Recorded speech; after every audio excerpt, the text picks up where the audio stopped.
Ah-jin is a top celebrity, but she suffers from severe antisocial personality disorder. She's a master manipulator who uses every valuable man around her to climb higher and achieve her ambitions. Anyone who stands in her way gets crushed, even if that person is her own mother.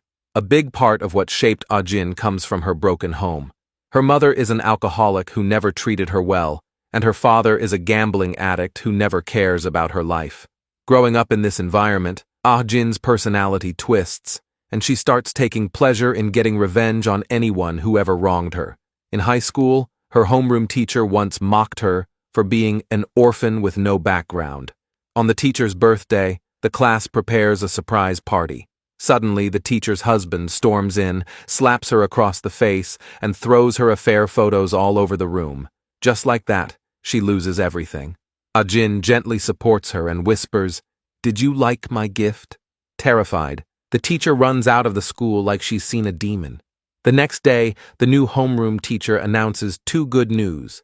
Honor student Jun wins the writing contest, and their debate team advances to the finals. But Jun suddenly requests to give his spot to Ah-jin. Debate captain Sung-hee is furious.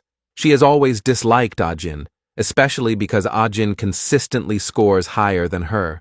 Sung-hee's mother promises to take care of it, since she has donated so much to the school every month as the PTA rep. Even so, Sung-hee is still uneasy. She calls Jun, hoping he won't give up his spot. But she never expects that Jun is currently lying on Ah-jin's lap. It's pretty clear their relationship isn't just normal. Ah-jin accidentally sees the love letter Sung-hee wrote to Jun and insists on replying on his behalf. The next day, rumors spread through the school. Ah-jin is an orphan. At the same time, the principal receives parental complaints, saying it'd be too hard to align opinions with a new member, leading to Ah-jin's spot being taken away. The moment Ah-jin returns to class, Sung-hee rushes over to mock her for being dropped from the debate team. Ah-jin calmly hands her the reply letter, saying Jun asked her to deliver it. Excited, Sung-hee opens it, only to see in red pen, "No one likes you. You're annoying, so stop acting up."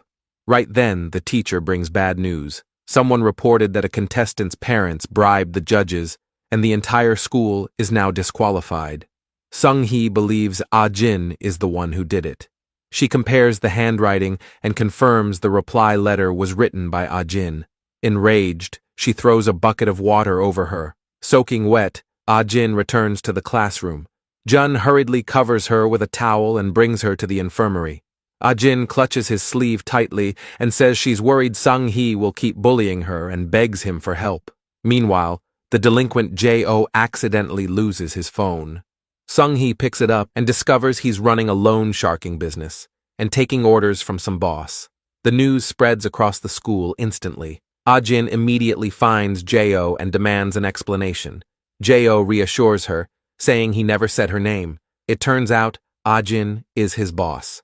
She once caught him stealing in the classroom but didn't expose him. Instead, she forced him to work for her.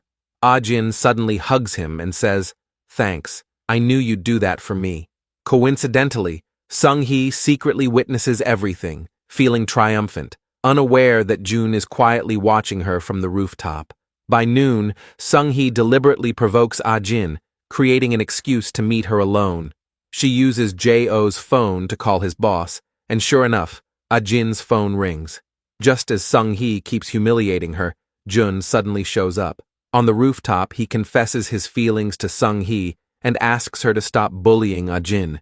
Sung-hee hurriedly explains that she and Ah-jin are super close and eagerly agrees to go to the movies with him.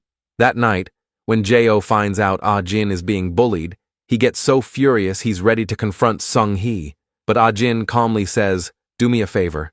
The next day, the class rep begins collecting wedding gift money for the homeroom teacher.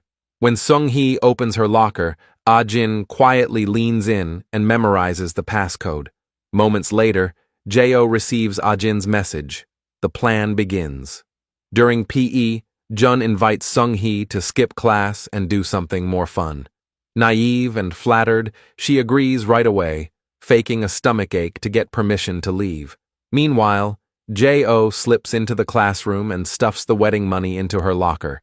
Clueless, Sung-hee happily heads to the art room, only to find Ah-jin acting unusually close with the art teacher. After PE, everyone returns to class. Suddenly, the class rep yells that the wedding money is missing. All eyes immediately fall on Sung-hee, the only one who came back early. Trying to prove her innocence, she dumps everything out of her bag. Right then, Jo kicks open her locker. Inside is his phone and the missing money. The evidence is undeniable. The whole class brands Sung-hee a thief. Ah-jin silently mouths to her, "Don't cry. It's not over yet." And only then does Sung-hee realize she has walked straight into Ah-jin's trap. She fights back, saying Ah-jin was the one behind Jo's loan sharking and that the evidence is on his phone. Jo immediately shows his screen, but there's nothing in it linking him to Ah-jin. Just then, the teachers rush in. Sung-hee blurts out that Ah-jin is having an affair with the art teacher, but unexpectedly, the homeroom teacher storms forward and slaps her hard. Because the homeroom teacher's fiancé is none other than the art teacher. Ah-jin overheard this secret by accident from the class rep. Then she calmly explains that the art teacher was really worried about her and introduced her to the True Love Counseling Center. Cornered, Sung-hee finally confesses she skipped class to meet Jun, but Jun insists he spent the entire period in the equipment room and the PE class rep backs him up. Sung-hee stares at him in disbelief. He whispers, "I warned you to quit messing with Ah-jin." Humiliated, Sung-hee storms out, vowing her powerful parents will destroy Ah-jin. But Ah-jin coldly drops another bomb. The man who had an affair with their last homeroom teacher is Sung-hee's lawyer father. If that scandal breaks, her father's career is over, and Sung-hee will forever be the thief daughter of an adulterous lawyer. Ah-jin smiles and says, "Thank you for being my target. You made school life so much less boring." As the rumors explode, Sung-hee gets suspended and sinks into despair. Right then, she unexpectedly runs into Ah-jin's father, a man who looks sketchy from head to toe. Sung-hee deliberately drags him into school and even announces to everyone that he's Ah-jin's father. Jun rushes over, panicked, trying to pull him away. Confused, Sung-hee demands to know how they know each other. Baek grins and proudly declares that Jun is also his son. Years ago, he murdered his wife and staged it as an accident. He then moved into his lover Hwang's mansion with Ah-jin, and coincidentally, Jun happens to be Hwang's son. Hwang didn't want to raise another freeloader, but Baek insisted that Ah-jin was a money tree.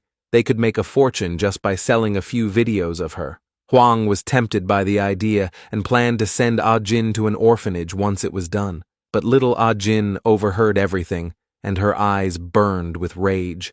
Back in the present, Jun hands his stepfather a stack of cash and warns him to stay away from Ah-jin. But Baek only flashes a sinister smile, clearly unwilling to let his daughter go. To get revenge on the meddling Sung-hee, Ah-jin intentionally drops her notebook in front of everyone. Inside, Sung-hee has ranked all her classmates and filled the pages with cruel judgments about them. That night, a group of girls bullies Sung-hee, and the pressure eventually forces her to transfer schools. For a while, Ah-jin finally enjoys a peace she has never had before.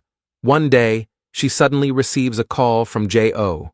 Yesterday, his father believed that his younger brother was possessed by Satan and tried to kill him. In the chaos, he accidentally killed his father. Afterward, he sent his brother to their aunt's house and decided to turn himself in. On the phone, he thanks Ah-jin because she was the only one who ever told him he wasn't useless. After that, Ah-jin and Jun spend a rare period of quiet, normal school life together, and both of them get accepted into college. Jun even borrows money from his grandfather to pay Ah-jin's tuition, assuring her not to feel pressured, that things will only get better from here. But reality drags them back into darkness. Ah-jin's father loses everything to gambling. When he learns Ah-jin got into college, he shows up at her place and takes away her tuition money. Ah-jin is injured and falls unconscious, and her mind drifts back to a night many years ago. Back then, little Jun was sick, but his mother simply told him to sleep. Ah-jin took care of him overnight and bluntly pointed out that he and his mother are nothing alike. Jun pulled out a photo showing his mother, his late father, and a driver. Ah-jin immediately realized the driver is his real father. She used that secret to threaten her stepmother not to send her to the orphanage. and even demands a few nice outfits in return. Seeing Jun sulk in silence, she deliberately provoked him, saying, "Your mom doesn't love you. She doesn't care when you're sick. I bet she's thinking of ways to get rid of us." Jun's mother, who overhears everything from outside the door, explodes with rage. She couldn't stand being manipulated by a kid to no end. Staring at the chaos, Jun finally understood. His mother really is a completely awful person. He froze in fear, completely lost. Soon after, Ah-jin woke up in the hospital and saw Jun crying beside her. He admitted he read her diary and knew the big villain X she wrote about was actually his mother. In Jun's eyes, Ah-jin was the only good person in his life. From childhood till now, he's never let go of her hand, always staying close to protect her. This time, Ah-jin remains unconscious for 3 full days. She immediately calls the school, only to learn that because she missed registration, her admission has been cancelled. Over 10 years of effort disappear in an instant. Her life is ruined all over again. After the graduation ceremony ends, Ah-jin walks home in despair, with Jun following close behind. That's when they run into a young man who bravely tackles a thief on the street. Ah-jin instantly recognizes this as an opportunity. Kind, impulsive people are always the easiest to control and use. Soon, Ah-jin starts working at the cafe owned by this man. Her coworker tells her the boss, Choi, used to be a famous athlete before retiring due to injury. During work, someone uploads a photo of Ah-jin online. Her striking looks go viral almost immediately. Talent scouts begin to notice her, along with some dangerous stalkers. One night after getting off work, Ah-jin walks home and notices a creep following her the entire way. Jun happens to call her, but all he sees on the ground are her fallen phone and bag. He searches frantically along the street and witnesses Ah-jin knocking the stalker down with a rock. Jun rushes over and asks if she's hurt, but Ah-jin snaps at him for being late and demands, "How far would you go for me?" Jun answers, "As long as it doesn't involve killing someone, I'll do anything you ask." Hearing that, Ah-jin walks away in disappointment. Jun then threatens the stalker to forget everything that happened tonight before he's willing to call an ambulance. He even throws away the blood-stained rock so Ah-jin won't get implicated. When she gets home, Ah-jin sees her father at the door on the phone, planning to put her in front of a camera or ship her off to some island. She storms up to him, only to get beaten again. Jun can't stand seeing her suffer anymore and decides to solve the problem for good. The next day, Choi notices the marks on Ah-jin's neck, but she lies, saying it's just a scratch. Meanwhile, Jun secretly tails Ah-jin's father and records him selling hidden cameras. Baek spots him and runs, but Jun catches up and knocks him out. He lifts a brick, hesitating on whether to kill him, but he can't do it. Ah-jin witnesses everything and completely loses faith in him. Soon after, Jun is taken to the police station for assault. He tells them Baek is the real stalker, but Ah-jin turns on him, claiming Jun is the one harassing her, and her father was only trying to protect her. Jun reaches for his recording, only to discover that all the evidence on his phone is gone. He suddenly remembers it was Ah-jin who handed his phone to the police. He can't understand why she did that. Ah-jin coldly warns him not to mess up her plan, because that bastard can't go to jail yet. The next day she fakes a fresh forehead injury, which immediately draws Choi's concern. He presses her, "Who did this to you?" Ah-jin reluctantly says she was attacked by a stalker. To protect her, Choi escorts her home and gives her a bottle of pepper spray. Back home, Ah-jin opens a package and finds a dead rat. Just then, Choi spots the stalker nearby and chases him, but can't catch him. Just in case, he leaves a baseball bat by her front door. With everything in place, Ah-jin texts her father to come pick up money tomorrow at 8 p.m., then deliberately wrecks her own room. The next day, she tells Choi someone broke in. Choi immediately suggests she stay at his place, while he crashes at a friend's for a night. After work, Ah-jin gets into a taxi and texts Choi that she's heading home to grab a few things. And just as planned, her father shows up right on time. Ah-jin acts sweet, hands him a hat, pretending it's a gift, but really it's to make him look like the stalker. Then she gives him a heavy bag. He thinks is money, but it's just a stack of fake bills. Realizing he's been tricked, Baek explodes in rage. That's exactly what Ah-jin wants. She immediately calls Choi. Hearing screams over the phone, Choi panics and races to her house. In the dim room, he clashes with the attacker but gets cut by scissors. Furious, he grabs the baseball bat and swings, then flees in shock. Just then, Ajin picks up the bat and brings it down hard on her father. Stumbling out of the room, she calls the police, crying and begging them to save her father. However, all of this is nothing but a trap she carefully set up. The police quickly seal off the crime scene and arrest Choi. He claims that Ajin has been stalked by a man in a beanie, and that last night he mistook the victim for that stalker and swung the bat without thinking. But the police find no beanie at the scene, and even Ajin says she never saw anything like that. In reality, the moment Choi left, Ajin flushed the beanie and the scissors down the toilet. Choi continues explaining that he panicked afterward and wanted to call emergency services. But Ajin told him the man was her father and urged him to leave, insisting she would take care of everything. Now even Choi admits he was under some kind of spell yesterday, and as if he were a puppet in someone's master plan. Meanwhile, Officer Park notices a major inconsistency in the timeline. The victim's time of death is between 9 and 10 p.m., but Ajin didn't call the police until 3 a.m. She claims her father knocked her out, and she only called when she woke up. At that moment, Park receives a call from Choi's agent and steps outside. Ajin senses something is wrong and secretly listens in. Sure enough, Park's planning to blame everything on her. She immediately records the call and takes photos of Park accepting a bribe. Late that night, Park sneaks into her apartment and finds pieces of the beanie inside the toilet. The next morning, the police arrest Ajin for intentional homicide. Because of the newly found evidence, the lawyer plans to spin it as Choi taking justice into his own hands after being set up by Ajin. But Choi is deeply guilty. He fears this will send Ajin to prison. Elsewhere, Officer Park presents solid evidence and points out that the victim was hit multiple times. Despite all the accusations, Ajin still remains calm. Claiming she's on her period, she asks the female officer to escort her to the ladies' room. Halfway there, she suddenly tells the officer to check the photos and recordings on her phone. Just like that, Park's bribery scandal goes public, and the internal affairs team launches an investigation. But the cunning Park has already hidden the money. Furious, he confronts Ajin and threatens, "I'll do everything I can to convict you of this murder." No one expects what happens next. Jun walks into the station and turns himself in, claiming he killed Ajin's father. It turns out that he went to house last night and found her barely conscious, while her father was already dead. To protect her, he cleaned the toilet, wiped the fingerprints off the bat, and delivered the final blow himself. He even goes to Beck's motel to stage a fake revenge motive.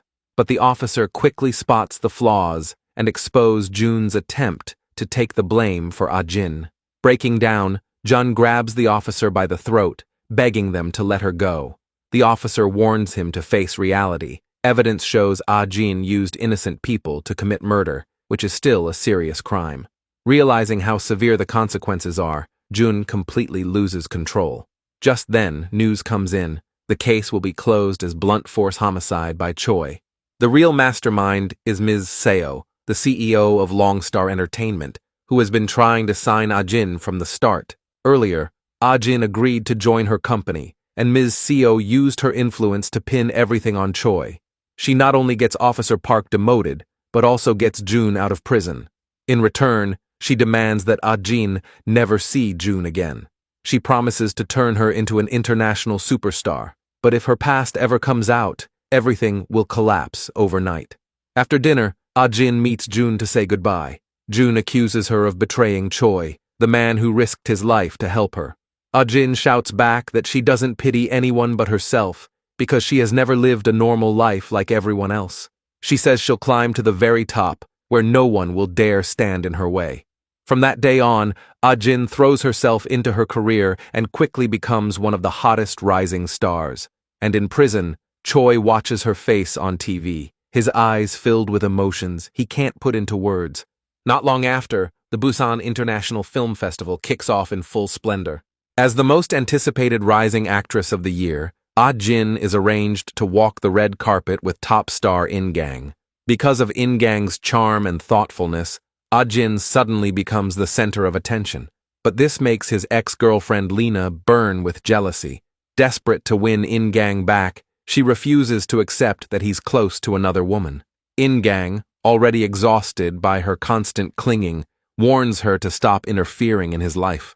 Unable to accept reality, Lena takes out all her anger on Ah-jin. During filming, she keeps nitpicking and demanding retakes, soaking Ah-jin again and again. The director sees she's doing it on purpose and tries to talk her down, but she throws a tantrum and refuses to shoot. Helpless, the director begs Ah-jin to apologize first, fearing massive financial losses if they shut down the shoot.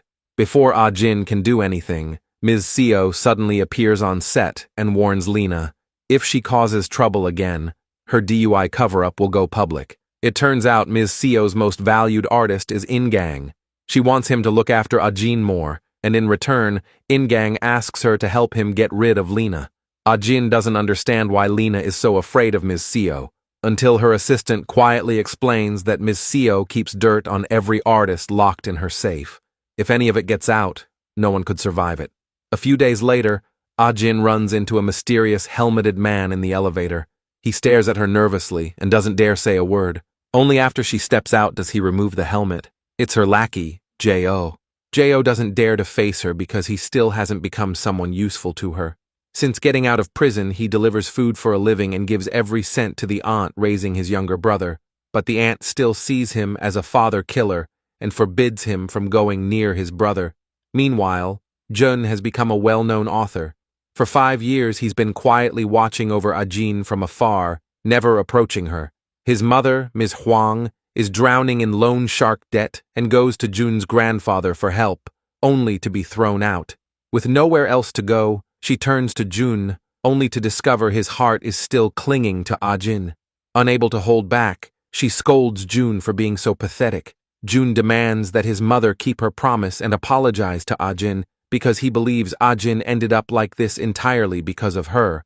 But unexpectedly, Lena overhears everything and suddenly becomes intrigued. To uncover Ah-jin's past, she approaches Jun under the pretense of promoting his new book and drags him to dinner afterward. Meanwhile, Ah-jin accidentally learns the company is having a power inspection and everyone gets off work early. She lets her assistant go home, then rushes back to retrieve Lena's dirt. What she doesn't know is that her assistant is actually Lena's planted spy. Panting, Ah-jin climbs the stairs and sneaks into Ms. Seo's office. Just as she tries to enter the safe's password, Lena appears behind her, holding both her own and Ah-jin's dirt files. She proudly explains that the central elevator still works during emergencies, so she got there first. Ah-jin chases her all the way to the parking garage.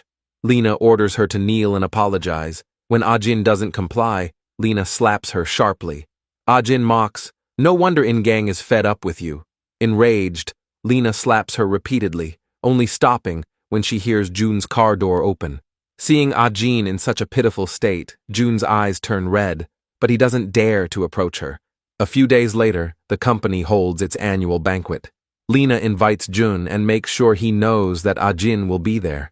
During the event, In-gang suddenly feels unwell and rushes to the restroom to take his medication, accidentally spilling all the pills. Ah-jin happens to walk in, hands him a bottle of water, and returns to the banquet.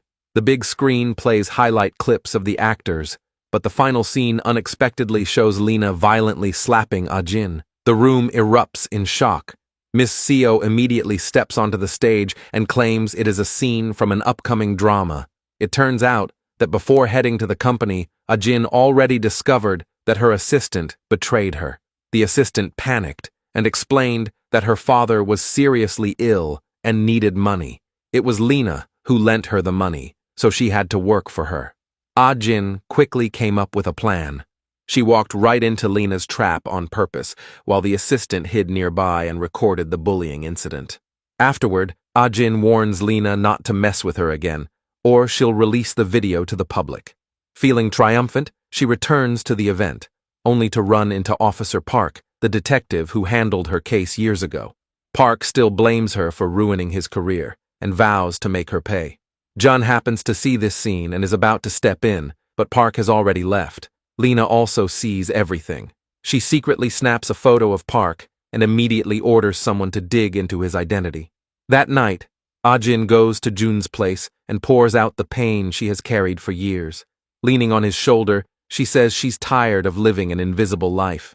She begs June to teach her one thing: how to fall in love with a man. Over the past 5 years, she has realized that acting alone can't make her famous. What the public loves most is scandal. If she can spark a rumor with top star In-gang, her popularity will skyrocket, and 1 year of dating is all she needs. After filming that day, In-gang invites her to dinner and reveals that he used to be in an idol band. At one event, a senior accidentally ate nuts he was allergic to, but In-gang kept his mouth shut. Then he was rushed in as a substitute, which made him an overnight sensation. That senior later retired from the industry, but still sends him supportive messages. In-gang never knows whether it's genuine goodwill or revenge. Suddenly, Ah-jin cuts him off and asks what he's trying to say. In-gang admits that he knows she deliberately leaked that video at the party and understands her ambition, but he still advises her to stop before she makes an irreversible mistake like he once did. Meanwhile, J.O. lands a job at a detective agency. His first assignment is shockingly to investigate Officer Park. J.O. manages to steal Park's phone, installs spyware, and follows him. To his horror, he overhears Park conspiring with a paparazzo, planning to expose the news that Ah-jin killed her father. Realizing she's in danger, he immediately calls June, demanding to know the truth. June tells him what happened back then, but lies that Ah-jin didn't kill anyone, that Park framed her. Determined to protect Ah-jin, June brings J.O. to see her. After years apart, J.O. hugs her tightly and talks non-stop about the past. Seeing Ah-jin smile again warms June's heart. His wish has always been simple. He just wants her to live freely, like this moment. Over the next 2 weeks, June thoroughly investigates In-gang's background. He learns that In-gang lost his parents young and was raised solely by his grandmother, the person he treasures most. At the same time, J.O. easily steals Grandma's diary. When Ah-jin learns that she volunteers at a temple, she arranges a coincidental meeting. She even rents the house next door and knocks on her door under the pretext of greeting a new neighbor. Grandma recognizes her immediately and warmly invites her inside for dinner. Upon hearing it's In-gang's mother's death anniversary, Ah-jin's eyes well up as she shares that her mother has passed away too. Just as Grandma offers her a tissue, In-gang suddenly returns home. He drags Ah-jin out in anger. She insists it's all a coincidence, but he's convinced she has ulterior motives and warns her to stay away from him. Ah-jin can tell he's still chained to his past, so she speaks gently. "I genuinely worry about you. I really like you as a person and respected you as an actor." Then she leaves, pretending to be hurt. Back in his car, In-gang breaks down in tears, unable to hold back anymore, which means Ah-jin's plan advances yet another step. Soon after, she bribes In-gang's manager and asks him to arrange a meeting between In-gang and that senior. The senior finally confesses that eating the nuts back then is intentional. He just didn't want to go on the show and hopes In-gang won't blame himself anymore. He also adds that Ah-jin once came to him for help, saying In-gang has been in pain. He can tell Ah-jin genuinely likes In-gang and hopes he cherishes that feeling. In-gang freezes, a faint emotion flickering in his eyes. Meanwhile, Officer Park's about to hand Ah-jin's scandal to the paparazzo, but before he can, someone kidnaps him. June promises to fix the trouble his daughter caused in the U.S. on one condition: he must stop targeting Ah-jin. Park agrees immediately and even drops another bomb. A powerful figure has already set their sights on Ah-jin. J.O. wants to keep digging, but Ah-jin suddenly asks to meet him and requests a favor. 1 hour earlier, In-gang is drowning in guilt after misunderstanding Ah-jin, so he apologizes first and invites her to dinner. On the way to the restaurant, he accidentally crashes into a motorcycle, and the rider happens to be J.O. J.O. does everything he can to stall him, just to make him late. As time keeps ticking, a satisfied smile slowly appears on Ah-jin's face. In-gang ends up arriving 3 hours late, panicking like crazy. He sprints all the way to the restaurant, only to find Ah-jin still standing there in the freezing wind. Not only is she not angry, she even hands him her scarf, gently asking if he's cold. Snow begins to fall, and In-gang kisses her without thinking. The moment is captured by both the paparazzo and J.O. Staring at the footage, J.O. whispers bitterly, "That really hurts." The next day, the scandal reaches Ms. Seo, who immediately demands Ajin cut things off with Ingang. But Ajin stands firm, saying this isn't some casual fling and they genuinely like each other. Right then, Ingang walks in, and Ajin slips away with an excuse. Ms. Seo explodes, insisting the scandal will destroy his public image, especially since he just broke up with Lena. But Ingang says he'll take responsibility for everything. All he wants is Ms. Seo's blessing and support. Meanwhile, Ajin meets the paparazzo. She tells him his headline is way too tacky and suggests a better one. Baek Ajin, the woman who captured Ingang's heart. The paparazzo is stunned, unable to figure out what she's trying to do. Ajin calmly reveals she knows he's Lena's cousin, but that doesn't stop them from working together. She even promises to give him exclusive rights to their love story. Soon, Ajin and Ingang's romance dominates the trending charts, and Ajin's fame skyrockets. Meanwhile, her assistant goes on a blind date. A few drinks in, she begins to relax, and spills all kinds of celebrity secrets. The gentle, charming man across from her is actually J.O. He secretly starts recording and learns she used to be Lena's manager and even took the fall for Lena's DUI. After the scandal broke, Lena was blacklisted from the industry, and Ajin fired her assistant on the spot, claiming she could no longer trust her. In the months that follow, Ajin focuses entirely on her relationship with Ingang, landing huge attention and endorsement deals. A year passes in a blink. Jun's life becomes painfully dull since Ajin never contacts them again. But J.O. thinks that's a good thing. No news means Ajin is living happily, but trouble comes sooner than expected. At an event, Ajin is spotted by her high school nemesis, Sung-hee. Sung-hee can't believe the wicked Ajin is now an untouchable superstar. She immediately posts online, claiming Ajin used to extort and frame classmates. J.O. fights back instantly, revealing that Sung-hee was once caught stealing and spreading rumors, the reason she was forced to transfer. Soon, public opinion turns in Ajin's favor, with many believing she's the one who's been unfairly attacked. Even so, Ajin still feels deeply unsettled. That night, she develops a high fever and is tormented by nightmares. Since Ingang's busy traveling for work, he asks Grandma to look after her. Grandma patiently feeds her, then gently pulls her into her arms and rocks her to sleep. She firmly believes that Ajin is a good kid at heart, and that whatever she has done, she must have had no choice.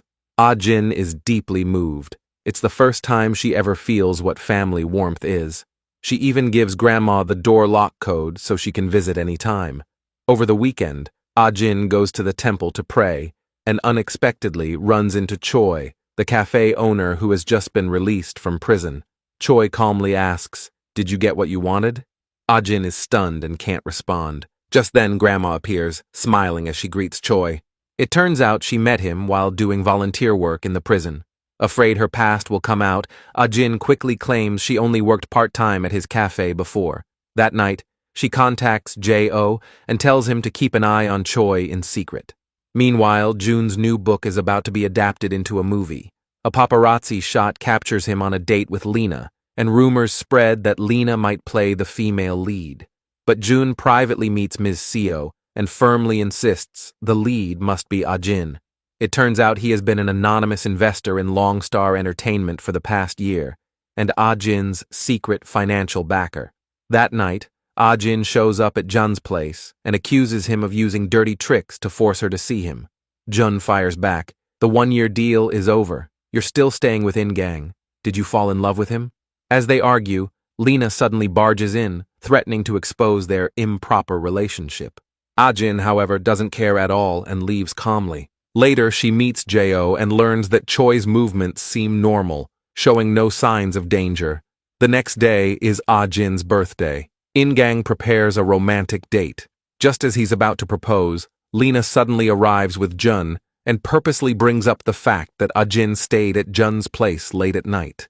The atmosphere becomes painfully awkward. Ingang storms out to the balcony to cool off. Ajin follows him and explains that she and Jun are siblings without blood relation, and they've never crossed any lines. Just then, Ingang receives a call from his brother. Grandma has found her lost diary but seems emotionally unstable. His brother won't be home tonight, and In-gang has a flight to catch, so he asks Ah-jin to check on her. Ah-jin rushes over, only to find Grandma sitting quietly with the diary laid out in front of her. Earlier, Grandma cut her hand while preparing a birthday meal for Ah-jin, and while searching the cabinet for medicine, she accidentally found the missing diary. As instructed by Ah-jin, Jo waits outside the door. Jun soon arrives as well. Suddenly, there's a huge bang. They rush inside and see Grandma collapsed on the floor while Ah-jin stands at the top of the stairs. Grandma is rushed to the hospital, but she doesn't make it. In-gang is devastated. He didn't even get to say goodbye. The police launch an investigation immediately. Ah-jin gives a calm statement. Grandma stood up to feed a stray cat, felt dizzy, lost her balance, and fell down the stairs. At the funeral, Choi unexpectedly shows up. In-gang's brother recognizes him as the man they saw at the temple. He later looks up Choi's case online and discovers Choi was tricked by a part-timer into committing the crime. Unable to hold back, he confronts Choi and asks if that part-timer was Ah-jin. Ah-jin hides nearby, too scared to speak. Unexpectedly, Choi denies it outright, claiming the incident has nothing to do with Ah-jin and that she was only a victim's relative. After the brother leaves, Ah-jin asks why he covered for her. Choi says that during his first year in prison, he hated her so much he dreamed of revenge every day. But eventually he realized that if Ah-jin had had even one proper adult in her life as a child, her path might have been different. After the funeral, a neighbor quietly tells In-gang that on the day of the incident, she saw a young woman walk into his grandmother's house. Moments later, she hears Grandma crying and shouting, "Why did you lie to me?" The neighbor adds that the upstairs tenant has security cameras, so maybe the truth can be found there. But when In-gang goes upstairs, he learns that the footage has already been taken by the police. In reality, it's Jo who takes the footage. He hands the video to Jun and even punches him in anger. He is convinced Grandma's death is not Ah-jin's fault, and he accuses Jun of never believing her. Grandma's passing hits In-gang hard, and he even considers retiring from the industry. All he wants now is to marry Ah-jin and live a quiet, peaceful life. But Ah-jin coldly blames him instead, saying the video of him buying the ring leaked, causing a famous director to scold her. For the sake of her career, she mercilessly breaks up with him. In-gang can't accept it and begs her not to leave. Ah-jin deals another blow. She admits she stole Grandma's diary because she wanted to win Grandma's favor so she could date him. In-gang breaks down, demanding to know what she did to Grandma. Ah-jin calmly replies that she simply told Grandma the truth.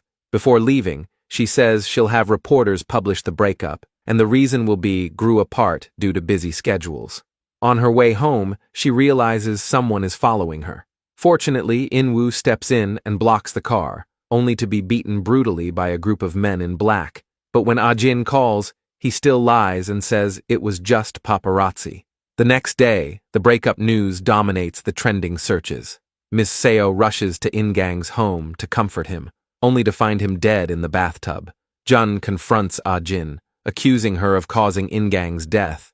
Ah-jin fires back, saying it was bad luck on his part that he ended up like that, and she did everything she could. She brings up how, when her stepmother punished her as a child, Jun just stood by and did nothing. But if it were Jo, he'd have jumped in to protect her. Her words strike Jun deeply, filling him with guilt. Ah-jin then softens her voice and tells him she will never blame him, no matter what he does. The next day, fans protest, blaming Ah-jin for In-gang's death. In the chaos, Sung-hee suddenly shows up and helps Ah-jin get home. As she leaves, she grabs a luxury handbag, claiming they're now even. At In-gang's funeral, Ms. Seo remembers the first time she met him. For years, she treated this kind, good-hearted boy like her own brother. To avenge him, she teams up with the paparazzo, planning to take Ah-jin down. Meanwhile, Jun's mother suddenly arrives and kneels before Ah-jin to apologize. She adds that Jun's the one who told him to do it. Ah-jin breaks down instantly. She can't accept such an effortless apology. She screams, "At the moment Grandma died, the person I hated most was you." That day, she knelt before Grandma and confessed she stole the diary to get close to In-gang. But later, she genuinely fell in love with him and sincerely hoped Grandma would accept her. Grandma eventually forgave her and promised to keep her secret. At that moment, Grandma heard a stray cat meowing and stepped outside to feed it. Ajin followed her, only to see Grandma suddenly grow dizzy and fall down the stairs. In her eyes, it's all her stepmother's fault. If those past wounds hadn't shaped her, she wouldn't have turned out this way, and none of this tragedy would have happened. Elsewhere, Jun finally gathers the courage to watch the security footage. Seeing Ajin's helplessness and regret on screen, he realizes he has misunderstood her all along. He collapses, overwhelmed with grief and remorse. The next day, Longstar Entertainment releases an official statement announcing the termination of its exclusive contract with Ajin. Furious, Ajin goes straight to Ms. Seo and demands to know why she is doing this to her. Ms. Seo places the blame for In-gang's death entirely on her, even threatening viciously, "I'll put you right back in the gutter you crawled out of." Ajin finds the accusation absurd and bursts out laughing. She fires back, saying In-gang has long since fallen apart mentally, while Ms. Seo chose to ignore it for the sake of profit. With that, she storms out. As she tries to calm her anger, Jun's mother suddenly calls, asking if Jun knows she got on her knees and apologized. It turns out she is suffering from kidney failure and urgently needs Jun to donate one. Just then, Jun arrives to see Ajin and learns that his mother never truly repented. Even so, he agrees to donate his kidney and take on all her debts, but on two conditions. She never shows up in front of Ajin again, and she must stay away from Grandpa for good. Before surgery, he calls Ajin and says, "Just wait for me, and I'll come to you." Ajin's not even thinking about him. What's stressing her out right now is Ms. Seo. As she struggles to figure out her next move, everything suddenly shifts. Ms. Seo is arrested by the police. Someone reports that she not only embezzled company funds, but also used the so-called shackle files to abuse and threaten artists for years. Hearing the news, Ajin finally breathes again. Soon after, a manager from Dio Entertainment reaches out, hoping to sign her. He even asks whether she knows Moon Do-hyuk, the company's major shareholder, because he is the one who pushed them to recruit her and personally handled all the smear campaigns against her. Curious, Ajin meets Do-hyuk and directly asks why he is helping her. Do-hyuk admits he has already looked into her past and feels deep sympathy for her childhood, believing he can be her protector. He adds that taking down Seo is only the first step. He has more plans, though he cannot reveal them yet. Meanwhile, Jun completes his surgery. On the day he is discharged, J.O. calls, saying he has something urgent. He has been investigating the men who once stalked Ajin and assaulted him, but their car had fake plates, so he couldn't trace their identities. No one expects there to be a listening device planted under the office desk, and the mastermind behind it is Do-hyuk. On the day In-gang's grandmother died, Do-hyuk nearly hit Ajin with his car and fell in love with her at first sight. He has been sending people to follow her ever since, monitoring her every move. Now, he even wants to erase every stain from her past, Jun and J.Och included. As the two men analyze who might be targeting Ajin, they fail to notice that someone has locked the office door from the outside and released gas into the room.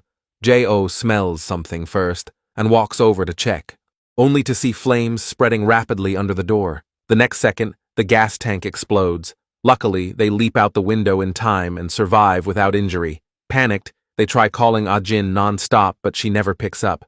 At this moment, Ajin has just signed with Dio Entertainment. Do-hyuk then reveals his full plan. He will land her a role in a renowned director's new film, make her international debut, and ensure she takes home Best Actress at a major festival. But there is one condition. She must become his wife. Ajin barely hesitates. She takes the ring and accepts his proposal. Elsewhere, Jun gets a call from his secretary and learns that his grandfather is in critical condition. He asks Jo to find Ajin, then rushes to the hospital. Unfortunately, he doesn't make it in time to see his grandfather one last time. At the funeral, his mother discovers she gets no share of the inheritance and completely loses control. In her rage, she blurts out that Jun is actually her illegitimate child with their driver. Blow after blow, Jun's world crumbles. His mother goes on to call him stupid and even reveals that Ajin has known the truth since childhood, only he was kept in the dark. Jun finally understands why his mother used to torment Ajin. She feared Ajin would expose the secret. He feels overwhelmed with guilt, believing he has dragged Ajin down all these years, and he also resents her for not telling him the truth. But Ajin stays calm. She explains that if the secret had come out earlier, he would never have been able to live as Jun and enjoy the privileged life he had. Jun tells her that he would rather lose everything than watch her suffer because of him. Ajin refuses to dwell on the past. She soon marries Do-hyuk and moves into a luxurious mansion. The wedding instantly blows up on social media. Jo stares blankly at the news. His boss urges him to forget that woman because she has already stepped into high society, fulfilling what many consider a dream life. Jo lets out a soft sigh and says, "Sure, I guess that's all it was." Ajin indeed settles into a life of comfort and luxury.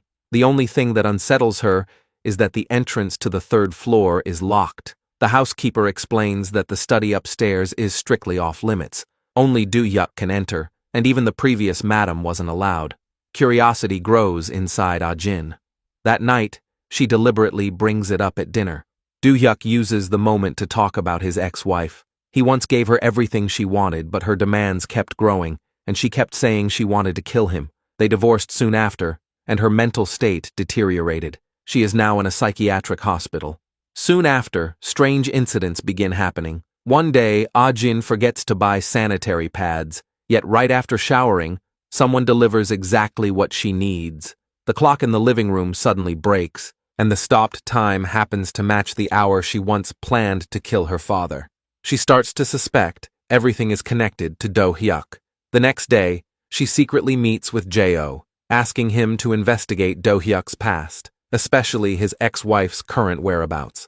What she doesn't know is that Do-hyuk is listening to their conversation in real time.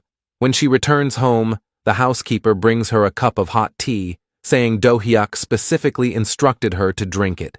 After the housekeeper leaves, Ajin immediately pours the tea into the sink. When Do-hyuk gets home, he finds her asleep on the couch. He gently strokes her cheek, a faint, unreadable smile appearing on his lips. The next day, Ajin lounges by the pool under the sun. Sung-hee sneaks into the mansion disguised as a maid, clutching a knife as she moves in on her target. At the critical moment, Ajin suddenly opens her eyes and dodges the fatal strike. It turns out that Sung-hee blames all her failures and her ruined life on Ajin and demands an apology, but Ajin insists she has done nothing wrong. She only ever retaliated, and it was Sung-hee who kept provoking her. Consumed by years of bitterness, Sung-hee loses control and tries to kill the devil, but Ajin keeps taunting her, saying she fails because she's too stupid. Sung-hee pins Ajin down and tries to slash her face. In the struggle, the blade ends up cutting Sung-hee's own cheek instead. Seeing this, Ajin bursts into hysterical laughter, as if fate is blessing her once again. Not far away, Do-hyuk watches coldly. He steps forward, kicks the screaming Sung-hee aside, and carries the shaken Ajin back inside. When Ajin wakes up and sees Jun sitting by her bed, she immediately leans into his arms for comfort. Jun kisses her forehead softly, embracing all her fear and fragility. Soon, the headline, "Famous Actress Attacked by High School Classmate," goes viral. Jo sees the report and becomes furious. After digging around, he learns that Sung-hee has been committed to a psychiatric hospital. Coincidentally, Do-hyuk's ex-wife was also sent to the same facility, and she has been missing ever since.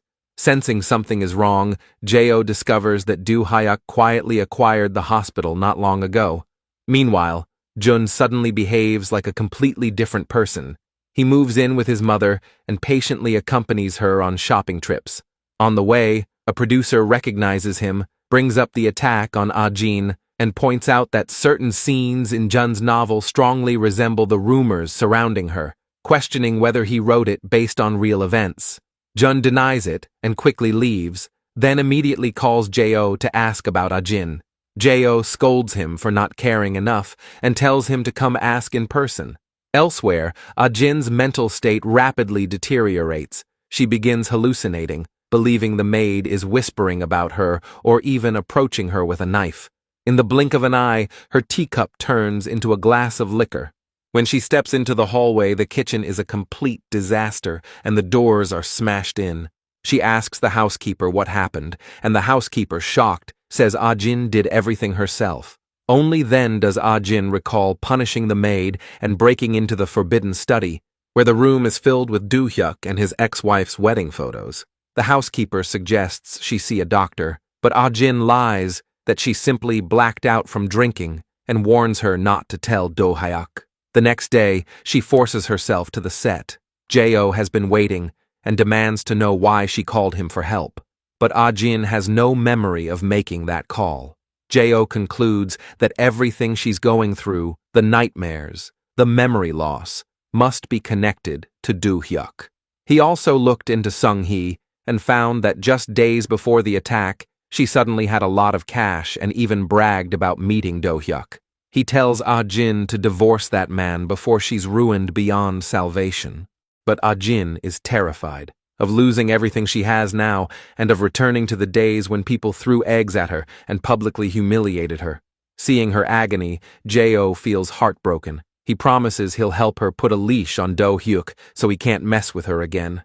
Back home, Ah-jin hallucinates again and claws at the shattered mirror. Do-hyuk stands there watching coldly. Only when she calms down does he help treat her wounds. Elsewhere, Jun goes to Jo to ask about Ah-jin. Jo explains everything and urges him to team up against Do-hyuk, but Jun insists Jo has no evidence and even claims he's the one being dragged around by her. He says Ah-jin has always been greedy, and now that she's living comfortably, he doesn't want to disrupt that. Jo snaps at him for being heartless and blind to her fear. He swears he'll protect her on his own. The next day, the director informs Ah-jin that the script has been changed. She rushes to the set only to see a layout identical to the scene where she killed her father all those years ago. During filming, she breaks down completely and hallucinates the male actor as her father, beating him until he's barely conscious. When she snaps out of it, she is horrified, only to find Do-hyuk standing nearby, applauding. Soon, Ah-jin injures actor on set hits the trending list. She confronts the director and demands to know why he added the scene. The director says her husband suddenly threatened to pull funding and began making strange demands. Furious, Ah-jin storms to Do-hyuk, asking what he's trying to do. Do-hyuk makes it clear that he intends to push her into despair. Only then will she beg him, rely on him, and ultimately obey him completely. He tells her to treat this as punishment. It turns out the man who stayed by Ah-jin's side that day wasn't Jun. It was Do-hyuk all along. Do-hyuk warns her again, don't even think about other men. Then he pushes her straight into the pool and calls Jun, lying that Ah-jin is emotionally unstable and needs someone to look after her. Jun rushes over and tries to take her away. In front of him, Ah-jin collapses entirely, crying that no matter how hard she tries, she is always abandoned in the end. She proposes getting rid of Do-hyuk and even taking his place, begging Jun for help. But Jun warns her that Do-hyuk is far more dangerous than she realizes. If they confront him head-on, she will be the first one destroyed. Ah-jin is in no state to listen to anyone. She pulls out a hidden backup phone and desperately calls Jo for help. Jo reassures her, saying firmly, "Don't worry, I'm going to fix everything." Ah-jin can't help but wonder why he does so much for her without ever asking for anything in return. Jo explains that ever since high school, he simply likes being by her side. He just wants her life to be a little easier, a little happier. He says sincerely, "Use me all you want. That's what I want." Before taking action, Jo stands at a distance, gazing at his younger brother one last time. Then he tracks down Do-hyuk's assistant and recognizes him as the arsonist from back then. He leaves with a threat, "I'll make both your lives a living hell until the day I die." The assistant immediately reports this to Do-hyuk. At that moment, Ah-jin is happily dining with Do-hyuk, acting as if last night's argument never happened. Right in front of her, Do-hyuk orders his assistant to take care of Jo, but to his surprise, Ah-jin doesn't react at all. That night, Jo finishes preparing a bowl of instant noodles, but before he can take a bite, Do-hyuk's men show up. He jumps on his motorcycle and leads them to the rooftop where he has already set up cameras. Even fighting with everything he has, he is still outnumbered and beaten to the ground. Barely conscious, he deliberately provokes the men into admitting that Do-hyuk is the one who sent them. After everything's done, memories of Ah Jin flood his mind. He accepts his death with quiet calm. Meanwhile, Ah Jin wraps up her final scene, but a sense of unease rises in her heart. She hurriedly calls Jo, but no one answers. Her body trembles. She knows he's gone. Elsewhere, Jun receives the rooftop footage and rushes to the studio to find Jo. The boss blames himself, finally realizing that when Jo asked him to install the cameras, he had already prepared himself for death. Following Jo's instructions, the boss hands the memory card to Jun. The next day, Ah Jin brings the video to confront Do Hyuk. She demands that he never touch her again and stop treating her like a doll he can manipulate. With that, she turns and leaves, full of herself. At that moment, Jun calls her, accusing her of causing Jo's death and urging her to stop everything. But Ah Jin coldly replies, "I won't stop. I'm going to hold on to everything I have now." With no other options, Jun contacts the producer and agrees to do the interview, to expose Ah Jin's past. Then he threatens Do Hyuk with the memory card, saying he'll make the video public if Ah Jin gets hurt again. But Do Hyuk isn't intimidated. He even warns Jun not to end up like Jo. A year passes in the blink of an eye. Ah Jin's film is released and becomes a huge success. Her reputation skyrockets, earning her a nomination for Best Actress. On the night of the awards, she steps onto the red carpet and is greeted with screams and applause. Ah Jin has finally become a true superstar. What she doesn't know is that Jun's interview airs at the exact same time. When the host announces her as Best Actress, Ah Jin walks onto the stage amid thunderous cheers to accept her highest honor. Meanwhile, Jun sits before the camera and publicly exposes her antisocial personality, detailing every crime she has committed. Completely unaware, Ah Jin is delivering her emotional acceptance speech, but instead of applause, murmurs ripple through the audience.